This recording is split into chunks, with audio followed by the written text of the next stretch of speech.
És el domini de la por, l'àmbit de la por, perquè això de la por tots ho hem tastat, no? I avui farem com una mena d'estudi, una mena de repertori de casos que fan molta por. Per tant, procureu no riure, d'acord? Bé, mireu, la primera història que pensava contar-vos, jo crec que és una història absolutament fantàstica, exemplar, i es poden traure molts ensenyaments. És la història de Pere de la Coca. Pere de la Coca és un sobrenom que es va guanyar pels seus mèrits. Quan va néixer no era Pere de la Coca, era Peret.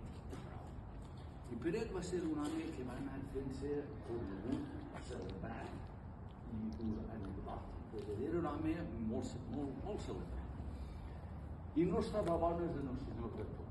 No estava a bones. Per què? Perquè era una miqueta irregular. De la nit de Tots Sants, els mariners no volen eixir a pescar, perquè diu que corren la vaca, que és com se'n diu l'embarcació, les barques de parella, corren el bou i quan xorren la corona, només que pesquen una cosa: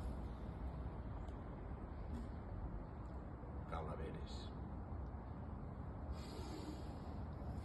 Fa respecte això de la nit de Tots Sants. I mentre estem en un lloc així il·luminat i en companyia és una cosa, però diuen que la por més gran, la por cerebral que patim les persones, és sempre a nosaltres mateixos, allò que som, allò que portem dins i no dominem. Diu que, per exemple, en el silenci, si posen una persona dins d'una campana insonoritzant, diu que només sent que